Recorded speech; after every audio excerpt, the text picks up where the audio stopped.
আসন্ন ডাকসু নির্বাচনকে সামনে রেখে চিরচেনা প্রাণ ফিরে পেয়েছে ঢাকা বিশ্ববিদ্যালয় ক্যাম্পাস।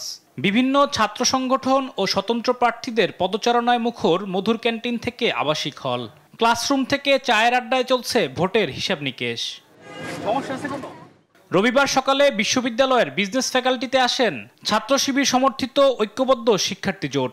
ভিপি ও জিএস প্রার্থীর অভিযোগ, প্রতিনিয়ত আচরণবিধি লঙ্ঘন হলেও নীরব ভূমিকায় নির্বাচন কমিশন।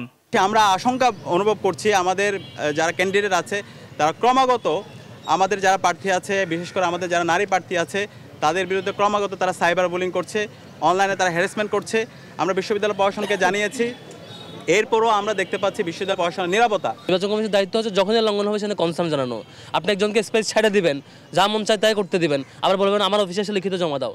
দুপুরে বিজয় ৭১ হলে কুশল বিনিময় করতে আসেন ছাত্রদল সমর্থিত প্যানেল। এ সময় মুক্তিযুদ্ধ বিরোধী প্যানেল বিশেষ সুবিধা পাচ্ছে বলে অভিযোগ করেন ভিপি পদপ্রার্থী আবিদ। আমাদের বিরুদ্ধে যে আপনারা অভিযোগ আনছেন সেটা কোনোভাবে কোনো অভিযোগের মধ্যেই পড়ে না। এখনো পর্যন্ত একমাত্র সংগঠন আমরা সুশৃঙ্খলভাবে সকলকে মর্যাদা দিয়ে এই নির্বাচন প্রক্রিয়ার সামনের দিকে আমরা অগ্রসর হচ্ছি। বিকেলে স্বতন্ত্র শিক্ষার্থী ঐক্যের পক্ষ থেকেও পক্ষপাতিত্বের অভিযোগ আনা হয় নির্বাচন কমিশনের বিরুদ্ধে। ডাকসু নির্বাচনকে কেন্দ্র করে যে সকল অনিয়ম, আচরণবিধি লঙ্ঘন এবং প্রচারণা চলছে, যে প্রচারণাটা এখন নিষিদ্ধ, সেই বিষয়গুলোকে আমরা অবহিত করেছি।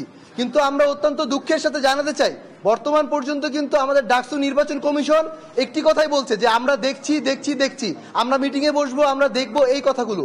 এদিকে জুলাই অভ্যুত্থান নিয়ে ধৃষ্টতাপূর্ণ বক্তব্য দেয় বিএনপি চেয়ারপারসনের উপদেষ্টা ফজলুর রহমানকে ঢাকা বিশ্ববিদ্যালয়ে অবাঞ্ছিত ঘোষণা করে মাহিন সরকারের নেতৃত্বাধীন সমন্বিত শিক্ষার্থী সংসদ। দিনভর পাল্টাপাল্টি অভিযোগের পর সাংবাদিকদের মুখোমুখি হন চিফ রিটার্নিং অফিসার। বলেন, সাইবার বুলিং প্রতিরোধে কয়েকটি পেজ বন্ধে বিটিআরসি চেয়ারম্যানের কাছে চিঠি দিয়েছে প্রশাসন।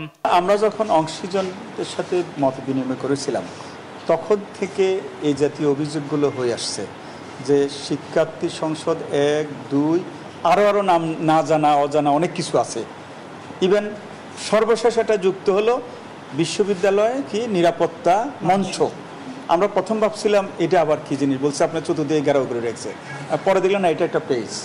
হ্যাঁ, তা আমরা এগুলো শোনার সাথে সাথে আমরা কিভাবে এটা বন্ধ করবো, এটা হচ্ছে বিটিআরসির অধীনে। তা আমরা পরে প্রশাসনের সাথে আলাপ করে আমরা প্রশাসনকে লিখছি যে এগুলো বন্ধ করার জন্য ব্যবস্থা করা হোক। এদিকে ডাকসু নির্বাচনে ভোটার তালিকায় নারী শিক্ষার্থীদের ছবি প্রদর্শন সীমিতকরণ চেয়ে হাইকোর্টে রিট করেছেন বেশ কয়েকজন প্রার্থী। আলিমুজ্জামান সাফওয়ান, দেশ টিভি, ঢাকা।